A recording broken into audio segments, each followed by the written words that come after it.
आज हम जिस टॉपिक के बारे में डिस्कस करने वाले हैं वो हमारा है सर्कुलेटरी सिस्टम। और सर्कुलेटरी सिस्टम जो काफ़ी इंपॉर्टेंट टॉपिक है और ये काफ़ी एग्जामों में पूछा जाता है। इसके कॉन्सेप्ट हमें जानना बहुत ज़रूरी है। इसका कॉन्सेप्ट जानने से हमें ये फ़ायदा होगा कि अगर कोई भी क्वेश्चन अगर कहीं से पुट करता है तो उसको हम बना सकेंगे। तो चलिए हम सर्कुलेटरी सिस्टम का पहले इंट्रोडक्शन देख लेते हैं। आपका जो सर्कुलेटरी सिस्टम होता है वो heart, arteries, when and capillaries से मिलकर बना होता है। और इसमें हमें देखना है कि ये सर्कुलेटरी सिस्टम में ये जो ट्रैवलिंग होती है, ब्लड का जो सब मूवमेंट होता है वो किस प्रकार से होता है। चलिए स्टार्ट करते हैं। जब हमारे बॉडी में ब्लड पास करता है लंग्स के कैपिलरीज के द्वारा, आप यहाँ देख सकते हैं, यहाँ पे ऑक्सीजन इंटर कर रहा है और ये हमारा लंग्स कैपिलरीज है। जब लंग्स कैपिलरीज के द्वारा जब हमारे बॉडी में ऑक्सीजन इंटर करता है तो हम ऑक्सीजनेटेड ब्लड को गेन कर पाते हैं। मतलब हमारे बॉडी में ऑक्सीजनेटेड ब्लड जो है वो लंग कैपिलरीज के द्वारा हमारे बॉडी में एंटर कर चुका है। अब क्या होगा, पल्मोनरी वेन है यहाँ पे आप देख रहे हैं, तो क्या होगा कि लंग कैपिलरी से पल्मोनरी वेन की तरफ मूवमेंट होगा। तो pulmonary veins brings oxygenated blood from the lungs से ऑक्सीजनेटेड ब्लड को लेके आता है इनटू द लेफ्ट आर्ट्रियम। आप देख सकते हैं यहाँ से पल्मोनरी वेन ने ऑक्सीजन ब्लड को लेके आया और कहाँ पे ले गया, लेफ्ट आर्ट्रियम में ले गया। अब क्या होगा, लेफ्ट आर्ट्रियम तक तो आ गया। अब देखिए क्या होगा, when the left atrium contract, जैसे ही लेफ्ट आर्ट्रियम कॉन्ट्रैक्ट करेगा तब क्या होगा, तो जितने भी ऑक्सीजनेटेड ब्लड है वो किस में ट्रैवलिंग हो जाएगा, लेफ्ट वेंट्रिकल में। जैसे ही वो कॉन्ट्रैक्ट करेगा तो वहाँ प्रेशर बनेगा और जैसे ही प्रेशर बनेगा तो ब्लड किस में चला जाएगा, लेफ्ट वेंट्रिकल में चला जाएगा।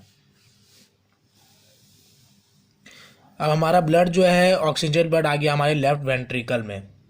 अब क्या होगा, when the left ventricle is contract, जैसे ही लेफ्ट वेंट्रिकल भी कॉन्ट्रैक्ट करेगा वैसे ही क्या होगा, प्रेशर बनेगा। तो it pumps oxygenated blood into the main arteries.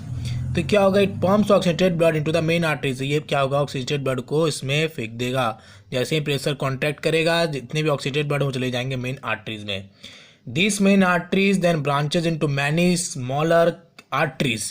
ये मेन आर्टरीज जो है फिर छोटे छोटे आर्टरीज में बढ़ जाते हैं, which goes into the different body organs. अब अलग अलग बॉडी ऑर्गन में ये ब्लड चला जाता है।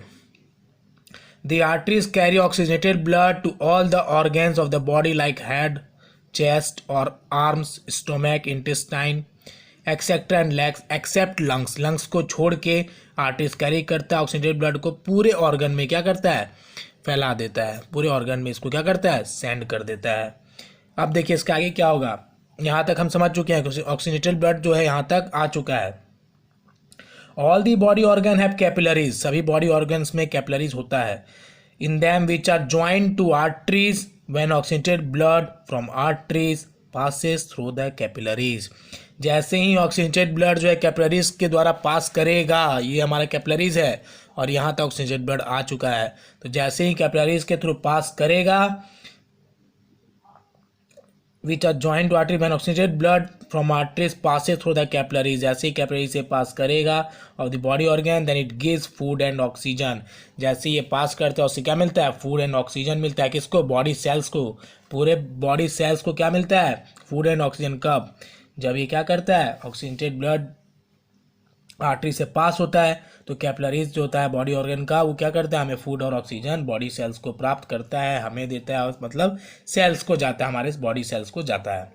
Since the blood loses oxygen here we say that the blood has been deoxygenated.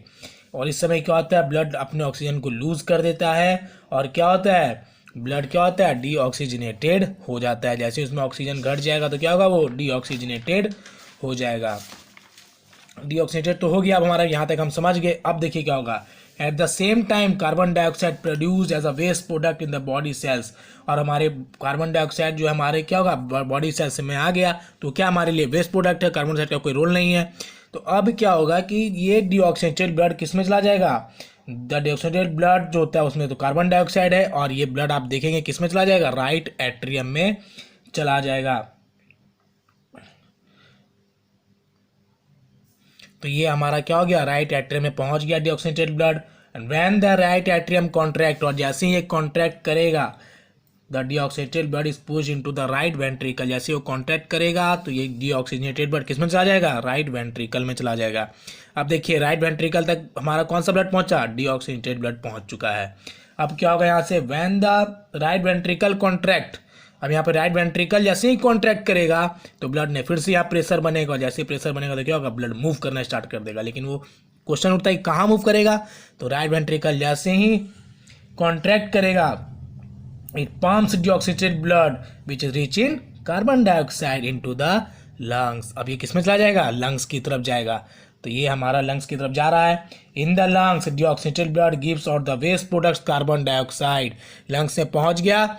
उसके बाद क्या होगा, तो जो भी डीऑक्सीजनेटेड ब्लड है, हमारा जो वेस्ट प्रोडक्ट है carbon dioxide, and absorb fresh oxygen from the air, और वो रिमूव हो जाएगा और वो क्या करेगा, एयर को फिर से ले लेगा, कौन, लंग्स। ठीक है, तो यहाँ पे क्या हो गया, कार्बन डाइऑक्साइड निकल गया, फ्रेश ऑक्सीजन जो वो एयर से ले चुका, और so the blood becomes oxygenated again, और फिर क्या होगा, फिर हमारा ब्लड फिर से ऑक्सीजनेटेड हो जाता है।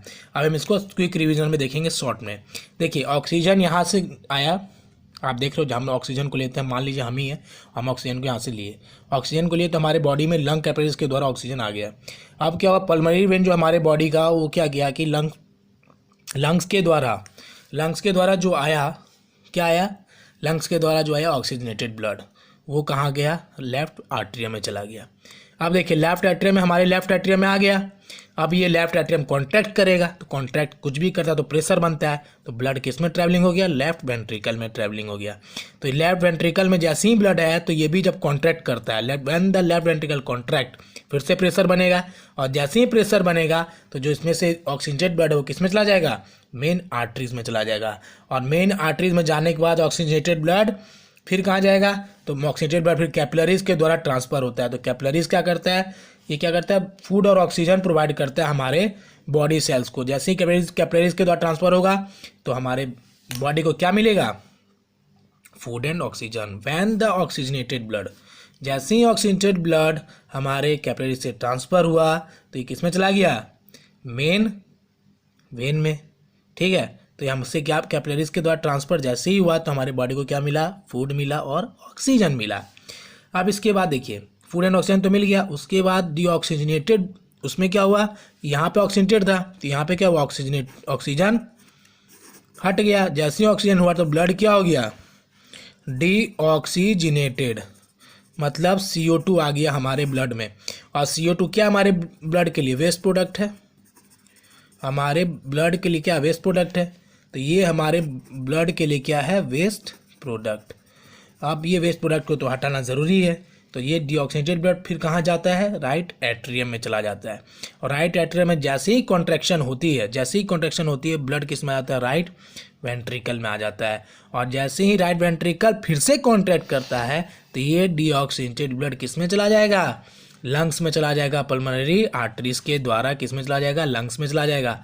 और लंग्स को पता है, क्या पता है, कुछ नहीं पता है, तो क्या होगा, लंग्स में चला गया CO2, और CO2 लंग्स के थ्रू बाहर निकल जाएगा, और फिर लंग्स क्या करेगा, जो फ्रेश एयर से ऑक्सीजन को ले लेगा। इसी प्रकार से एक प्रोसेस कंटिन्यूस चलता रहता है और सर्कुलेटरी सिस्टम चलता रहेगा। अब देखिए हमें इससे मिलता जुलता जो बातें हैं, ये आपका एक बीच में एक लाइन रहता है, लाइन जैसा आपका रहता है, इसमें है लाइन जैसा, तो इसमें आपको समझ में आ रही है क्या, सेप्टम मैंने यहाँ पे लिखा है। सेप्टम का फंक्शन क्या होता है ना, कि ये ऑक्सीजनेटेड और डीऑक्सीजनेटेड ब्लड को मिलने नहीं देता है। इसका फंक्शन है prevent the mixing of oxygenated and deoxygenated blood.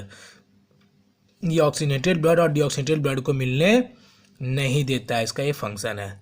ठीक है, अब हम आपको इससे कुछ मिलता जुलता छोटा सा कॉन्सेप्ट बताते। देखिए हमने शुरुआत में बताया था कि इसमें होता है आर्टरीज, आर्टरी, वेन, कैपिलरीज। देखिए इसको आप कैसे याद रखते हैं, आर्टरी कैरी करता है ऑक्सीजनेटेड ब्लड, ऑक्सीजनेटेड ब्लड मतलब जिसमें ऑक्सीजन है। तो इसको याद रखिए कि away from the heart, A for artery, उसके बाद करिए अवे फ्रॉम हार्ट। ठीक है, अवे फ्रॉम हार्ट।